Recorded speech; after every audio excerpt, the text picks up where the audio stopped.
같이 하나님 말씀 좀 살펴보도록 하겠습니다. 하나님 말씀은 로마서 2장입니다. 로마서 2장 1절에서 5절까지 말씀입니다. 신약성경 241페이지입니다. Romans chapter 2 verse 1 to 5입니다. 로마서 2장 1절에서 5절까지 말씀 우리 다 찾으신 줄 알고 한 절씩 교독하도록 하겠습니다. 그러므로 남을 판단하는 사람아 누구를 막론하고 내가 핑계하지 못할 것은 남을 판단하는 것으로 내가 너를 정죄함이니 판단하는 내가 같은 일을 행함이니라. 이런 일을 행하는 자에게 하나님의 심판이 진리대로 되는 줄 우리가 아노라. 이런 일을 행하는 자를 판단하고도 같은 일을 행하는 사람아 내가 하나님의 심판을 피할 줄로 생각하느냐. 혹 내가 하나님의 인자하심이 너를 인도하여 회개하게 하심을 알지 못하여 그의 인자하심과 용납하심과 길이 참으심이 풍성함을 멸시하느냐. 같이 읽겠습니다. 다만 내 고집과 회개하지 아니한 마음을 따라 진노의 날 곧 하나님의 의로우신 심판이 나타나는 그날에 이 말 진노를 내게 쌓는도다. 아멘. 아멘. 하나님의 말씀입니다. 어떤 기도원에 좀 독특한 원장님이 계셨습니다. 이분은 이제 예배 중에 집회 중에 핸드폰이 울리면 난리가 나는 거예요. 그래가지고 그 핸드폰 울리는 사람을 나오라고 해가지고 온갖 욕을 하고 그 신고 계시는 슬리퍼를 이렇게 벗으셔서 얼굴 이렇게 뺨을 이렇게 막 때리셨대요. 그러니까 물론 하나님께 드리는 예배인데 이제 어떻게 핸드폰이 울리게 두냐는 겁니다. 무슨 말씀을 하고 싶은지는 이해는 돼요. 지금 같으면 난리 났겠지만 그때는 그렇게 지나갔던 것 같습니다. 여러분 하나님께 드리는 예배잖아요. 근데 이게 월십 서비스라는 말에 좀 사람들이 잘못 오해하는 게 서비스 받으러 오는 줄 잘못 착각하는 분도 계시는 것 같아요. 월십 서비스라고 하나님께 드려지는 예배가 돼야 되는데 그런 오해가 있지 않나라는 생각이 들어요. 자, 어쨌든 참 무서운 기도원 이 원장님이셨습니다. 이분이 어느 날 집회 중에 사람들이 이제 핸드폰 울리면 나오라고 해가지고 어디 예배 중에 그러냐고 막 슬리퍼를 벗으셔서 막 때리셨거든요. 그러다 어느 날 집회 중에 강대상에서 핸드폰이 울리는 거예요. 여기 앞에서. 그래가지고 뭐예요? 이게 보니까 누구 거예요? 전화 소리가 앞에서 나요. 원장님 거죠. 얼마나 난감하겠습니까, 그죠? 뭐 벗어서 자기 뺨을 때리겠습니까? 뭐 어떻게 하겠어요? 근데 이분이 참 넉살이 좋은 게 울리니까 이거를 딱 받으시더니 주님이십니까? 집회 중이니까 이따 전화드리겠습니다 하고 또 끊으시더라는 겁니다. 여러분 사람은요 남의 잘못은 잘 봐도 내 잘못을 잘 인정하지 못해요. 그게 인간입니다. 자기 잘못을 잘 못 봐요. 오늘 1절 말씀에 이렇게 시작하죠. 그러므로 남을 판단하는 사람아 라고 시작합니다. 그죠? 여러분 남을 판단하길 좋아하는 사람의 특징은요 자신의 죄의 문제에 대해 굉장히 관대합니다. 그러나 다른 사람의 죄와 허물에 대해서는 민감하게 반응할 뿐만 아니라 정죄하려고 합니다. 자신의 문제는 보지 못하고 남의 문제와 허물이 잘 보이기 시작하죠. 이런 사람들이 바로 남을 판단하는 사람들입니다. 늘 말하기를 어때요? 너 때문이야 라고 이야기합니다. 세상이 이렇게 악하고 음란한 것은 믿지 않는 너희들 때문이야 라고 이야기하기를 좋아합니다. 그 말은 무슨 말일까요? 나에게 문제가 있는 건 없어. 나는 그 죄가 없어. 근데 다른 사람이 늘 문제라는 겁니다. 이런 사람들은 남을 판단하기를 좋아하죠. 정죄하기를 좋아하는 것입니다. 내 들보가 잘 보여야 되는데 뭐가 잘 보이는 거예요? 남의 티끌이 잘 보입니다. 여러분 오늘을 살아가는 저와 여러분의 모습이 어떠신지를 바라보시기를 바랍니다. 세상을 정죄하는 것이 우리의 모습입니다. 자기의 의로 살아갑니다. 세상을 향하여 회개라고 말할 수 있다고 생각합니다. 그러나 남의 문제가 보여질 때 그것이 나의 문제임을 알아야 합니다. 내 마음속에 내 삶 속에 그런 문제가 있기 때문에 다른 사람의 그 허물이 잘 보이는 것입니다. 다른 사람의 죄가 잘 보여집니다. 그래서 남의 문제가 내 눈에 들어와요. 보여요. 그때 남의 죄를 통해 나를 돌아봐야 되는 것입니다. 그리고 하나님 안에 내 자신을 바로 아는 신앙을 가져야 합니다. 여러분, 대단히 유명하고 대단하게 사역하시던 그런 목사님들께서 펑펑펑 쓰러지는 것들을 보며 여러분 어떤 생각을 하십니까? 결국 돈에 무너지네. 결국 여자에 무너지네. 어떻게 목사가 저럴 수 있나? 온갖 죄를 다 짓네. 혀를 차십니까? 저는 그 모습을 보며 박종민, 그 다음은 너다. 정신 차려라. 다음은 너일 수 있다. 지금 내가 주님 앞에 어긋난 것은 없나? 점검해 보려고 합니다. 여러분, 남의 죄를 보고 비판하는 것은 세상에서 가장 쉬운 일이에요. 제일 쉬운 거, 여러분, 남의 잘못된 거 보이는 거 보고 비판하는 거예요. 왜 그런지 아세요? 죄인이기 때문에 죄가 잘 보여요. 죄인 때문에 잘못된 게 잘 보인다고요. 다른 거 어떤 것보다. 여러분, 이거는 굳이 노력하지 않아도 돼요. 저절로 됩니다. 저절로. 그러나 남의 죄를 보고 나를 되돌아보는 것은 지혜로운 사람입니다. 생명을 얻는 회개의 길로 가기 때문이죠. 성경은 고린도후서에 생명을 얻는 회개라고 표현하고 있어요. 여러분, 그래서 오늘 본문 4절 말씀 보시면 하나님의 인자하심이 너를 인도하여 회개케 하심을 알지 못하여 그분의 인자하심과 용납하심과 길이 참으심의 풍성함을 멸시하느냐라고 되어 있죠. 무슨 말인가요? 남이 판단되어질 때 그것은 나를 회개케 하시는 하나님의 인자하심이요, 하나님의 사랑이요, 하나님의 은혜라는 것입니다. 남의 허물과 죄가, 문제가 내게 보여지고 판단이 되어집니다. 그럴 때 우리는 나를 돌아보며 회개하라고 하나님께서 주신 기회인 줄 알아야 된다라고 이야기하는 겁니다. 그래서 성경은 이야기하고 있습니다. 4절에 뭐라고 이야기하는 거죠? 하나님의 인자하심이 너를 인도하여 어떻게 해요? 회개케 하기 위해서 다른 사람의 허물을 내 눈앞에 보여주신다 이 말입니다. 그래서 예수 믿는 우리들은 너 때문이야 라고 이야기하는 것이 아니라 바로 그 사람이 가진 문제가 바로 내 죄 때문이구나 깨달아 알고는 회개해야 된다라고 성경은 이야기하고 있습니다. 여러분, 공주병 걸린 사람은요, 자기가 잘났고 이쁜 줄 알거든요. 근데 문제는 뭐냐면 이쁜 척하는 사람을 보고 야, 저는 왜 저렇게 이쁜 척하냐고. 여러분 왜 그런지 아세요? 내가 공주병 걸려 있으니까 이쁜 척하는 사람이 더 잘 보이는 거예요. 여러분, 하나님께서 다른 사람을 통하여 나의 허물이 무엇인지를 보여주시기를 원하십니다. 보여주시는 이유가 무엇입니까? 우리로 하여금 회개케 하시는 하나님의 인자하심이라는 겁니다. 여러분, 성경에 나오는 야곱, 제이콥의 문제가 뭐였습니까? 야곱이라는 사람을 남을 속이며 원하는 것은 어떤 수단과 방법을 가리지 않고서라도 얻어내려고 했던 사람이 바로 이 야곱이었습니다. 그는 기도하는 것이 아니라 형을 속여서 장자권도 가져오고 아버지 축복도 속여서 가져왔습니다. 늘 어때요? 사람을 속이고 무언가를 가지려고 했던 사람이 바로 야곱이었습니다. 그런 야곱이 누구를 만납니까? 바로 삼촌 라반을 만나죠. 야곱이 여러분 뛰는 사기꾼이라면 라반은요, 나는 사기꾼인 거예요. 하나님이 사기꾼을 어떻게 회개시키는지 아십니까? 사기꾼의 대가를 만나게 하셔서 나의 문제를 보게 하시는 거예요. 야곱이 자그마치 20년이라는 세월을, 여러분 라헬을 위해 7년, 레아를 위해 7년, 삼촌의 양떼들 돌보면 6년, 20년의 시간을 통해 깨달은 것이 무엇입니까? 회개케 하시는 하나님의 은혜라는 것입니다. 내가 싫어하는 그 부분이 나의 허물이라는 것입니다. 여러분, 고집 있는 사람의 특징은 마음 문을 잘 열지 못해요. 잠언 28장 13절 14절에 이렇게 말씀하십니다. 같이 읽어볼까요? 시작. 자기의 죄를 숨기는 자는 형통하지 못하나 죄를 자복하고 버리는 자는 불쌍히 여김을 받으리라. 항상 경외하는 자는 복되거니와 마음을 완악하게 하는 자는 재앙에 빠지리라. 아멘.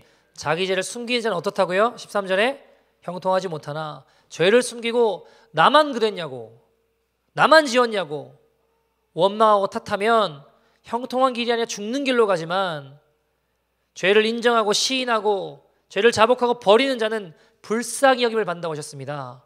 긍휼히 여김을 받는다고 하셨습니다. 하나님의 긍휼을 얻습니다. 그리고 14절에는요, 마음을 완악하게 하는 자, 마음이 굳어지고 고집부리고 완악해지면 재앙에 빠진다라고 성경은 분명히 이야기하고 있습니다. 사랑하는 여러분, 제가요 사역을 하다 보면요 오해를 받거나 억울한 일이 있을까요, 없을까요? 사역뿐만 아니라 모든 사람들이 다 그런 일이 있어요. 그죠? 사역하다 보니까요 억울하고 오해받는 일 있습니다. 아무것도 하지 않았는데 욕먹고 나를 싫어하고 그런 일 당하다 보면 마음이 힘들어질 수 있어요. 내가 뭘 했다고 저 사람은 나를 미워하나, 이런 생각이 들 수 있을까요, 없을까요? 있더라고요. 한 번은 제 아내가 마음이 좀 힘들어 하더라고요. 근데 이유인즉 보니까 아마도 어떤 분이 전에 다니던 교회 사모님에게 많이 시달리셨는가 봐요. 전에 다니던 교회 사모님이 조금 많이 힘들게 했는가 봐요. 어려움을 겪으셨는가 봐요. 그래서 제 아내도 보고 피하고 별로 안 좋아하는 거예요.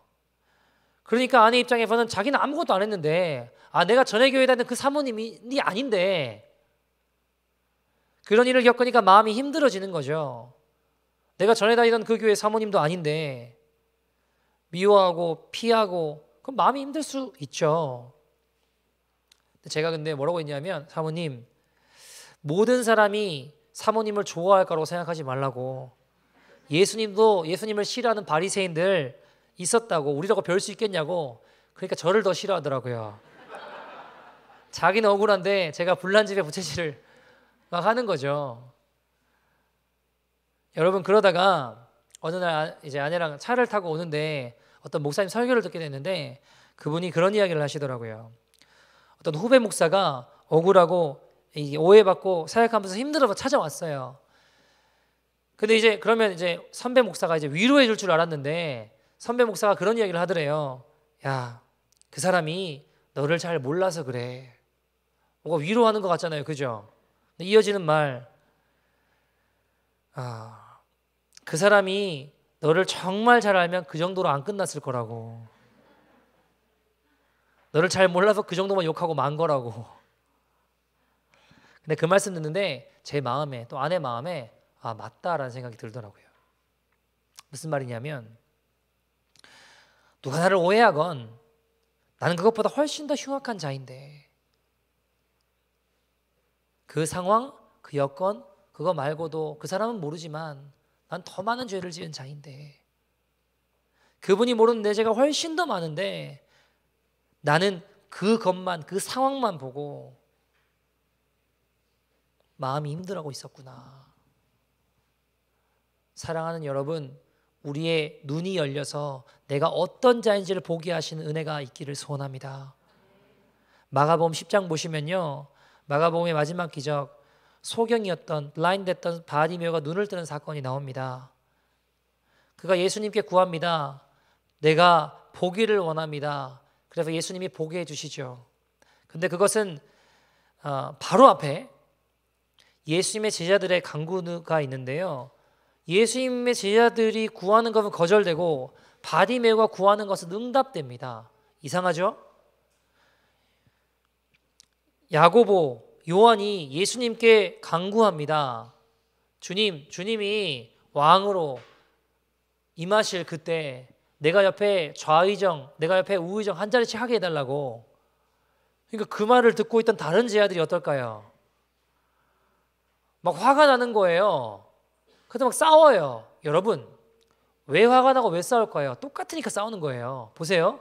내 마음에 내가 옆에, 주님 옆에 뭐 좌의정 우의정 한 자리 하고 싶은 마음이 없어요. 그러면은 요한과 야고보가 그거 요구한다고 해서 화 날까요, 안 날까요? 안 나죠. 내가 그 원하는 게 아닌데, 나한테 전혀 관심 없는데 그걸 구하든 말든 별로 상관없다고요. 근데 왜 화가 나고 왜 싸워요? 나도 원하는 거예요. 나도 한 자리 하고 싶은 거예요. 그래 같이 싸우고 있는 겁니다. 근데 여러분, 재미있는 사실은, 이상한 건 뭐예요? 바디메오의 간구는 응답되어지고 제자들의 간구는 거절됩니다. 주님은요, 의도적으로 바디메오의 기도는 들어주시고 제자들의 간구는요, 거절하셨습니다. 여러분, 생각해 봅시다.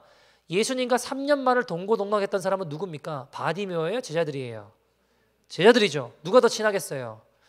제자들이 더 친하다고요. 그런데 왜 그러셨을까요, 주님? 주님 뭔가 깨닫기를 원하신 게 있으셨다는 겁니다. 그래서 제자들의 강구 뒤에 바로 바디메오의 사건을 보여주시는 겁니다. 자, 여러분 마가복음 10장 46절에 보면 바디메오의 사건이 일어난 장소가 어딘지 나와요. 어디에 이르렀을 때라고 이야기하나요? 그들이 여리고에 이르렀을 때에. 여리고는 어떤 곳입니까, 여러분? 여러분, 당시의 도시들은요 해수면보다 더 높은 곳에 도시를 건설했습니다. 당연하겠죠, 그죠? 해수면보다 낮은 곳에 도시를 건설하면 어떻게 되겠어요? 비가 오고 막 이러다 보면은 홍수가 나고 물이 잠겨서 다 그냥 한순간에 다 끝장날 거 아닙니까? 그러니까 상식적인 겁니다. 해수면보다 물 높이보다 높은 곳에 도시가 건설돼요. 그런데 여러분, 이 여리고라는 동네는요 이스라엘에서 밀려서 더 이상 갈 곳 없는 자들이 오는 도시가 여리고였어요. 왜요? 여리고는요 해수면보다 더 낮은 곳에 있었어요. 약 해수면보다 250m나 낮은 곳에 마을이 형성되어 있는 거예요. 그러니까 여러분, 사람들이 다 여기저기 괜찮은 도시들 다 가고 가다 더 이상 갈 곳 없는 사람들 있잖아요. 버려진 자들. 그 사람들이 모이는 곳이 해수면보다 낮은 이 여리고라는 도시였다는 겁니다. 여러분, 실제로 예루살렘 불과 거리가 한 30-40km밖에 차이 안 나요, 여리고에서. 근데 여러분, 두 도시 사이의 이 높이 차이는요 1050m나 차이가 났습니다. 그러니까 정말 이 낮은 여리고에 산다라고 하는 건 삶이 정말 비천하고 낮은 처지에 처해 있다라는 겁니다. 여러분, 마음이 어땠을까요? 여기 사는 사람들 마음이 어땠을까요? 마음이 비천하고 낮아지는 거예요. 그뿐 아니라 여러분, 바디메오, 이름이 아닌 건 아시죠? 디메오의 아들이라는 뜻이 바디메오예요. 이름도 없어요, 이 사람은. 눈만 블라인드된 게 아니라 이름도 없는 자입니다. 심지어 여러분, 디메오라는 말 뜻은요 원어를 살펴보면 타마라는 말에 유래해서 됐는데 더럽다, 불결하다 이런 뜻이에요. 그러니까 바디메오란 말은 무슨 말이에요? 더럽고 불결한 자의 아들이요, 이런 말입니다. 이름도 없어요. 이 모든 상황을 종합해 봤을 때 그는 몸과 마음이 정말 낮고 추악한 죄인임을 인정하는 자였다는 겁니다. 여러분, 왜 제자들의 기도는 거절되어지고 바디메오의 기도는 응답되었나요? 이유가 뭘까요? 예수님 이 사건을 통해 제자들에게 가르치시고 싶으셨던 게 무엇이었다는 겁니까? 제자들은요 예수님 옆에서 수많은 기적을 경험했습니다. 오병이어로 수많은 사람들이 먹는 것도 경험했고요, 무리도 걸었고요, 죽은 사람도 살아나는 것들을 봤습니다. 예수님 옆에 있으니까 어떤 마음이 들까요? 마음이 높아지는 거예요. 내가 의로운 줄 알고 교만한 마음을 가집니다. 그러니까 예수님 옆에 한 자리 하게 해달라는 거 아닙니까? 자, 그에 비해 바디메오는요 내가 어떤 자인지를 아는 거예요. 내가 어떤 자인지를 아는 거예요. 더 이상 드러날 것이 없는, 다 드러난 죄인인 겁니다. 감출 것이 없는 완전한 죄인임을 인정할 수밖에 없는 심령이 어떤 자예요? 가난한 자였다는 겁니다. 여러분, 그러니까 바디메오의 외침을 한번 보세요. 마가복음 10장 47절 뭐라고 소리를 질러요? 다윗의 자손 예수여, 나를 불쌍히 여기소서. Have mercy on me. 나를 불쌍히 여기소서. 무슨 말인가요? 나는 죄인이라는 겁니다. 주님 아니면 내게 소망이 없다라는 겁니다. 갈 곳 없는 사람들이 모인 가난하고 초라한 동네에 그중에 가장 가난한 거지, 맹인, 죄인임을 철저히 인정하는 인생이었다라는 겁니다. 주님, 내가 병든 자입니다. 주님, 나를 불쌍히 여기십시오. 여러분, 우리에게도 바디메오 같은 갈망이 있으십니까? 48절에 보시면 그는 사람들이 꾸짖고 막 조용히 하라고 해도, 잠잠하라 해도 어떻게 해요? 더욱 크게 소리질러 이르되 다윗의 자손이여, 나를 불쌍히 여기소서. 아량곳하지 않고 예수님께 부르짖어요. 왜요? 여러분, 이 사람이 뭐 귀도 안 들려서 그런가요? 사람들 무시하는 사람이어서 아나무인이라서 그런가요? 부끄러움을 몰라서 그런가요? 아니에요. 더 이상 감출 것이 없는 마음이 가난해진 죄인, 내 자신이 누군지 알고 다 드러난 죄인이기 때문입니다. 마음이 높아진 자, 교만한 자들이 아니라 가난한 심령, 갈급한 심령, 자신이 죄인임을 인정하는 그의 기도는 응답받은 것입니다. 그에 비해 내가 의인인 줄 착각하고 마음이 높아지고 교만한 제자들에게는 이 바디메오의 모습을 보여주시면서 이것을 깨닫게 하고 싶으셨던 겁니다. 여러분, 우리가 회개할 때 주님의 응답과 능력을 맛보게 됩니다. 우리가 겸손하고 낮아진 마음으로 죄를 자복하고 회개할 때 응답과 역사의 능력을, 주님의 그 능력을 맛보게 됩니다. 우리가 회개할 때 우리의 가려진 눈이 열리게 됩니다. 우리가 회개할 때 자유케 되며 생명을 얻게 됩니다. 여러분, 이 바디메오에게는 다른 원함이 없었어요. 아니, 있어 본다 한들 아무런 별로 중요하지 않았습니다. 비교가 안 됐어요. 주여, 뭐라고 고백하나요? 내가 보기를 원합니다. 예수님 물어보시거든요. 네가 뭘 해주기를 원하냐? 네가 무엇을 원하냐? 여러분, 그는 즉시로 고민하지 않고 망설이지 않고 바로 대답해요. 아, 주님, 보니까 내가 빵이 좀 필요한 것 같고 돈이 요즘 좀 없는데, 그런 말 하지 않아요. 고민하지 않아요. 생각하지 않아요. 바로 즉시로 대답해요. 주여, 내가 보기를 원합니다. 51절, 주여, 내가 보기를 원합니다. 무슨 말인가요? 늘 이 마음을 가지고 살았다는 거예요. 여러분, 예수님이 마태복음 5장 8절에 보시면 그렇게 말씀하시죠. 마음이 청결한 자가 복이 있다. 그들이 하나님을 볼 것이다 하셨습니다. 주님을 정말 볼 수 있는 길은 뭐예요? 마음이 청결한 길이에요. 마음이 청결한 길이 뭡니까? 회개하는 겁니다. 내가 죄인임을 인정하고 주님 앞에 나아가는 거예요. 우리의 모든 죄와 허물을 깨끗게 하실 주님의 십자가 앞으로 나아가는 것입니다. 사랑하는 여러분, 예수님은요, 회개하지 않는 바리새인들을 향해 뭐라고 하시죠? 이 회칠한 무덤아라고 하셨습니다. 내 내면이 용서받을 수 있도록 돌아서야 됩니다. 여러분, 오늘 로마서 2장, 오늘 본문에 전반부 1절에서 3절 말씀이 이야기하고자 하는 게 무엇입니까? 1절에서 3절 다시 한번 읽어볼까요? 본문 1절에서 3절입니다. 시작. 그러므로 남을 판단하는 사람아, 누구를 막론하고 내가 핑계하지 못할 것은 남을 판단하는 것으로 내가 너를 정죄함이니 판단하는 내가 같은 일을 행함이니라. 이런 일을 행하는 자에게 하나님의 심판이 진리대로 되는 줄 우리가 아노라. 아멘. 네가 판단하는 그 판단으로 네가 동일한 판단을 받을 거야. 네가 심판하는 그 심판으로 네가 동일한 심판을 받을 거야. 여러분, 우리는 살인죄를 저지른 적 없습니다. 그죠? 그러나 내 입으로는 많은 사람을 죽였습니다. 우리는 음란함 저지르지 않았습니다. 그러나 내 마음엔 음란함이 있습니다. 여러분, 우리가 어떤 마음이 있어야 됩니까? 고집 부리는 마음이 없어야 회개합니다. 잠언 말씀에 의하면 마음을 완악하게 고집 부리는 자는 재앙에 빠진다라고 이야기했습니다.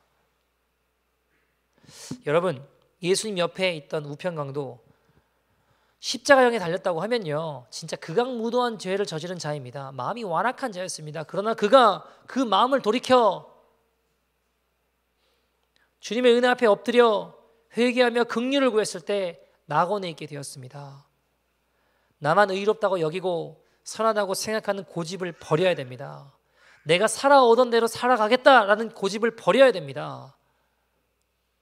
나 원래 이런 자야? 아니요. 그거 버려야지 하나님의 은혜가 임하는 거예요. 주님, 나를 용서해 주십시오. 회개하는 겸손한 마음이 있을 때 하나님의 역사가 있더라는 것입니다. 여러분, 마음을 낮추시기를 소원합니다. 여러분, 다윗의 위대한 점이 무엇일까요? 다윗이 왜 위대한 왕이 되었을까요? 그가 골리앗과 싸워서 이겼습니다. 그래서 위대한 왕일까요? 그가 그래서 위대한 자일까요? 왕으로서 통치를 잘해서 위대한 왕입니까? 아니요, 여러분. 다윗이 위대한 왕이라고, 하나님 기뻐하시는 왕이라고 말했던 이유가 무엇이었냐면 다윗은 죄를 회개할 줄 아는 사람이었습니다. 죄를 회개할 줄 아는 사람이 하나님 기뻐하시는 사람입니다. 여러분, 죄를 안 짓는 사람이 위대한 자가 아니라 회개하는 사람이 위대한 것입니다. 여러분, 인간은요 실수합니다. 인간은요 범죄합니다. 죄 말씀에 죄가 없는 사람은 아무도 없다고 하셨습니다. 여러분, 죄 안 짓고 사는 사람이 없어요.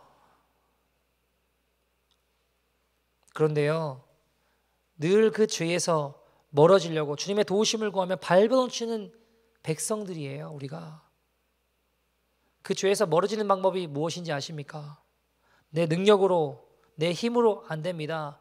죄와 싸우되 성령님의 도우심을 구하며 그 은혜를 구하며 나아가는 것입니다.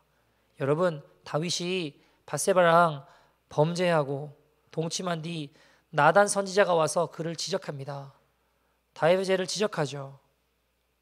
근데 여러분, 그때 다윗이 어떻게 하나요?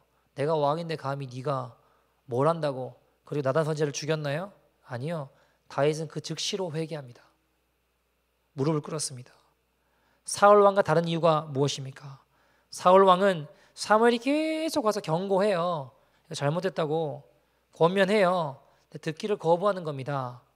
고집을 부리다는 겁니다. 그 고집이 무엇입니까? 성경은요, 사무엘상 15장 23절 보시면 이렇게 이야기해요. 이는 거역하는 것이 점치는 죄와 같고, 자 보세요, 완고한 것이, 고집을 부리는 것이 사신 우상에게 절하는 죄와 같음이라. 여러분, 고집 부리는 게 뭐라는 거예요? 우상 숭배라는 거예요.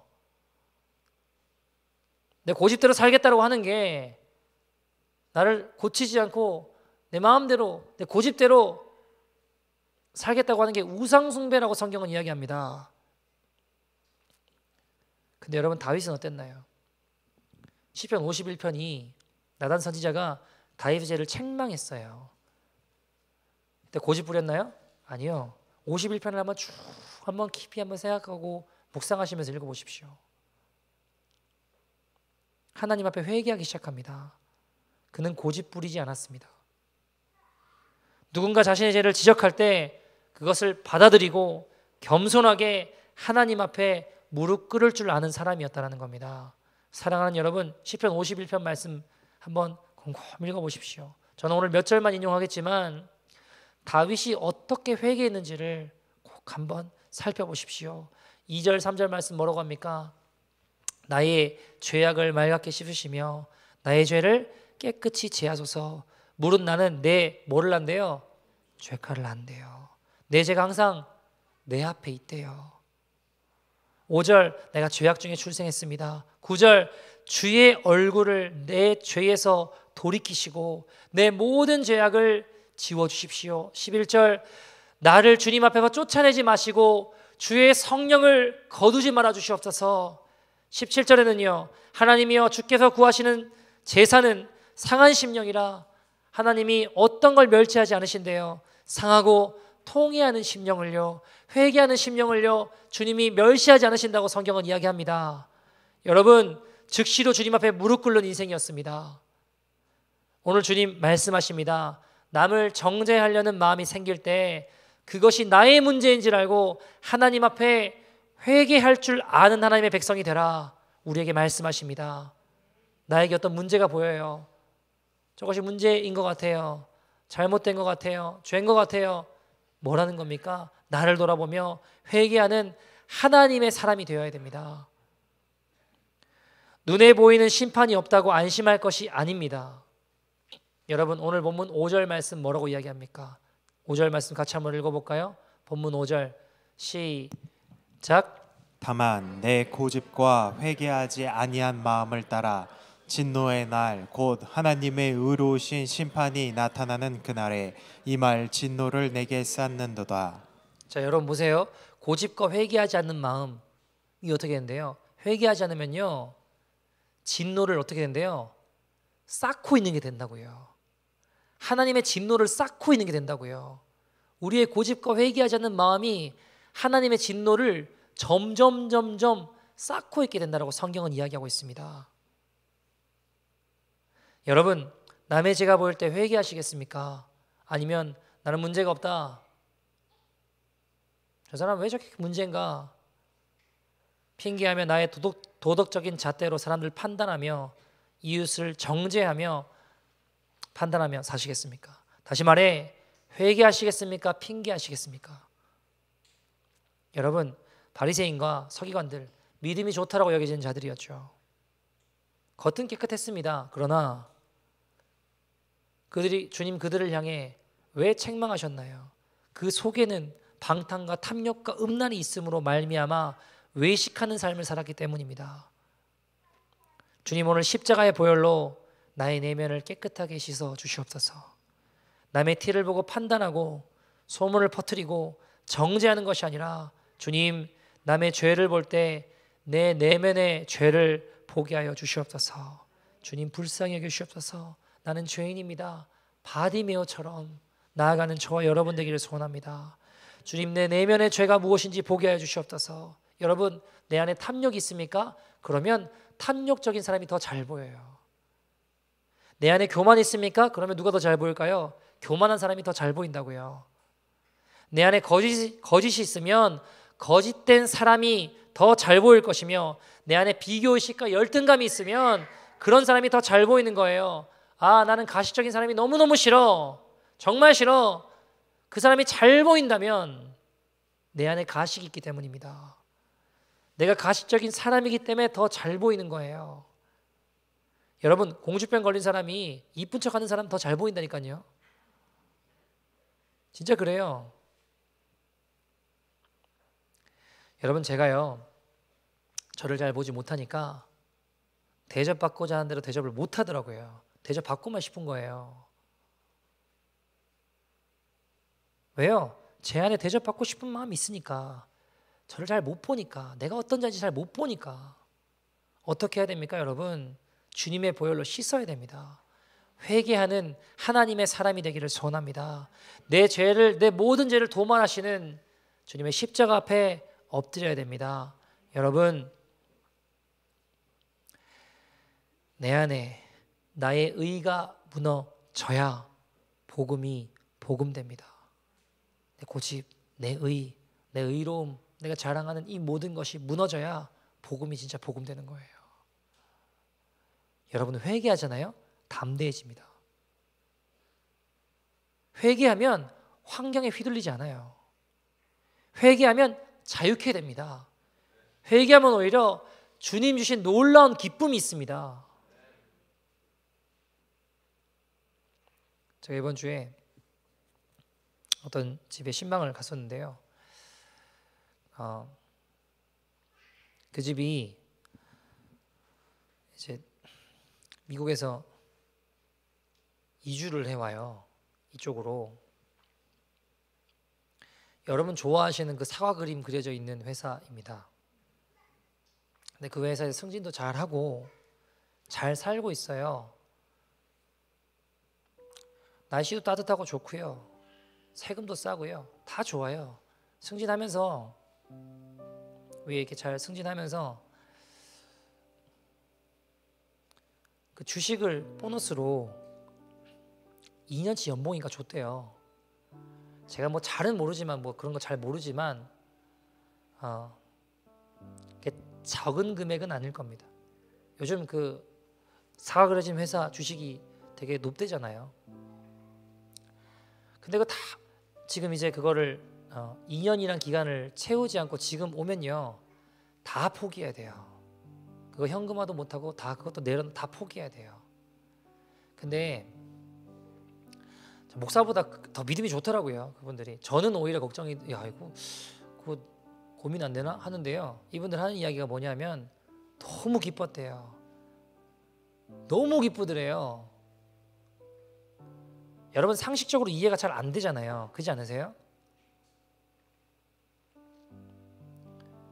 여기 오면 생활 모든 것이 다 달라집니다. 아니 더 그렇게 좋아 보이진 않아요. 날씨를 봐도 그렇고 1년 반이 겨울 아닙니까? 그죠?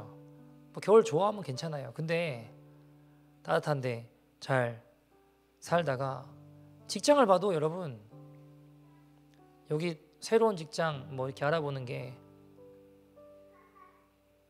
모든 면이 별로 더 좋아 보이진 않아요. 근데 다 포기하고 교회 하나 보고 온다는데, 여러분 그 모든 것을 다 포기하는데 기뻤대요. 너무너무 기쁘더래요. 이번엔 그런 이야기 하더라고요. 보니까 우리가 애플에서 일한 게 토론토 가기 위함인 것 같다고, 하나님 그래도 이 시간을 허락해 주신 것 같다고. 여러분 근데 제가 여러분 어떻게 기쁠 수 있을까요? 어떻게 기쁠 수 있을까요? 내 안에 의가 무너지면 기쁠 수 있더라고요. 내 커리어를 쌓는 내 의가 다 무너지면 그것이 기쁠 수 있겠더라고요. 내 의가 아니라 주님의 길을 걷는 기쁨이 있는 거예요. 생각과 가치관 모든 것이 바뀌고 있는 가족이었습니다. 제가 목사인데 저보다 믿음이 더 좋더라고요. 저는 고민하는데 그 친구들은 고민하지 않더라고요. 오히려 기뻐하더라고요. 사랑하는 여러분, 회개하면요 죄에 끌려다니지 않아요. 담대해집니다. 여러분, 자녀들에게 끌려다니지 마십시오. 남편에게, 아내에게 끌려다니지 마십시오. 주변 환경의 상황에 끌려다니지 마십시오. 오로지 하나님의 말씀에만 끌려다니십시오.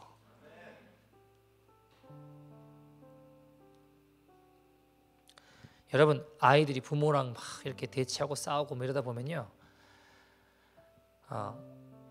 전면전은 못해요. 힘이 약하니까 게릴라전을 해요. 왜요? 지금 붙어서 못 이기니까 어떻게 하는지 아세요? 부모님이 싫어하는 건 어떻게든 하려고 해요. 부모님이 너무 기뻐하고 좋아하는 건 절대로 안 하려고 합니다. 전면전으로 못 이기니까 게릴라전을 하는 거예요. 그래서 부모의 마음을 후벼 파죠. 괴롭히고 싶은 거예요. 그냥 전면전은 못 이기니까. 여러분, 우리가 자녀들, 남편, 주변 친구들, 사람들, 상황, 자존심 상하는 거 얼마든지 할 수 있습니다. 그러나 선명한 하나님의 기준에서 벗어나는 길에 끌려다니지 마십시오. 죄는요 우리를 조종하려고 합니다. 말씀의 중심을 지키고 담대해야 합니다. 내가 주님의 생명으로 단단해져야 나도 구하고 남도 구해요. 죄에 끌려다니다가 나도 같이 실족하고 같이 죽더라고요. 여러분, 우리가 실족하지 않는 방법이 뭘까요? 우리의 마음을 돌이켜 우리의 부르심과 택하심을 굳건하게 하는 겁니다. 베드로서 1장 10절 이렇게 이야기합니다. 실족하지 않는 길, 같이 읽어보죠. 시작. 그러므로 형제들아 더욱 힘써 너희 부르심과 택하심을 굳게 하라. 너희가 이것을 행한즉 언제든지 실족하지 아니하리라. 언제든지 실족하지 않는데요. 더욱 힘써 너희 부르심과 택하심을 굳건하게 하라 라고 이야기합니다. 11절엔 심지어 그것이 영원한 주님의 나라에 들어감에 넉넉하게 들어가게 하신다 라고 이야기합니다. 여러분, 우리가요 주어진 상황, 뭐 자녀들, 또 남편, 환경, 여건, 가족들을 위해서 긍휼함을 가지고 기도할 수 있습니다. 그러나 배후에 사단에게 끌려다니지 마십시오. 나 같은 죄인을 부르신 주님의 부르심과 택하심을 굳건하게 하면요 다른 사람을 향해서도 하나님의 지혜와 긍휼로 나갈 수 있게 됩니다. 우리 수로 사단 못 이겨요. 하나님의 지혜로 나가야 됩니다.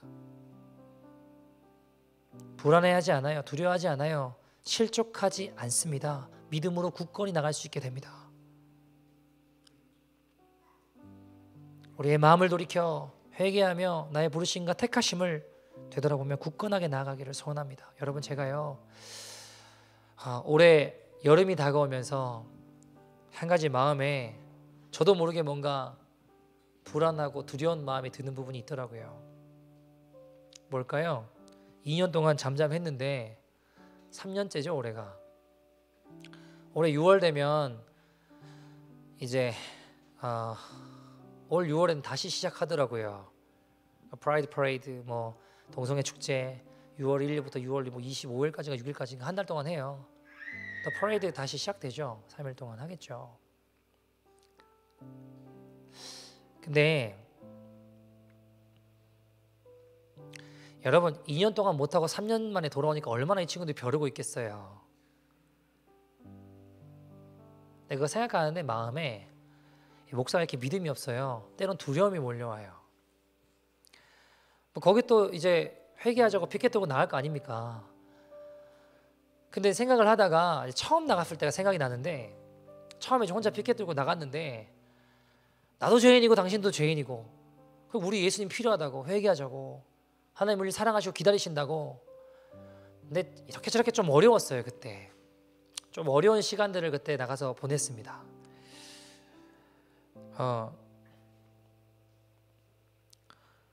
우리가 소수지 그들이 소수가 아니더라고요. 우리가 소수 인권이에요. 지금은 할 얘기가 많은데, 어쨌든 여러분 미국에서는요, 그 반에서 커밍아웃 하잖아요. 그럼 히어로가 돼요. 영웅 대접 받아요. 이렇게 막 박수 치면서. 근데 할 이야기 많지만 뭐 다음에 어쨌든 이야기 나누도록 하고요. 근데 그때 제가 이제 피켓 들고 이렇게 나갔는데 이런저런 어려움을 겪으면서 그때가 생각이 나니까 마음에요, 제가 담대해야 되는데 두려운 마음이 좀 들더라고요. 걱정이 되고 마음이 불안해지고 두려움에 제가 끌려다니더라고요.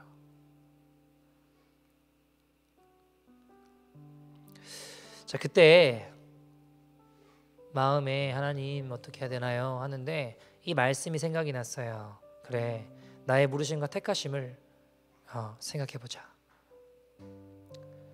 끌려가던 마음을 스탑시키고 돌이켜서 나의 부르심과 택하심, 두려움에 빠져서 실족하는 길로 끌려갈 때 실족하지 않는 길, 언제든 실족하지 않는 길, 저를 어디서 구원해 주셨는지, 내가 어떤 자인지를 되돌아보는 거예요. 나 정말 지옥 갈 수밖에 없는 더럽고 추악한 죄인인데 이런 나를 불러주셨지, 이런 나를 택해서 주셨지, 주의 은혜 안에 살게 하셨지. 그래서 내가 오늘도 예배하며 내가 오늘도 이 자리에 내가 있는 거지.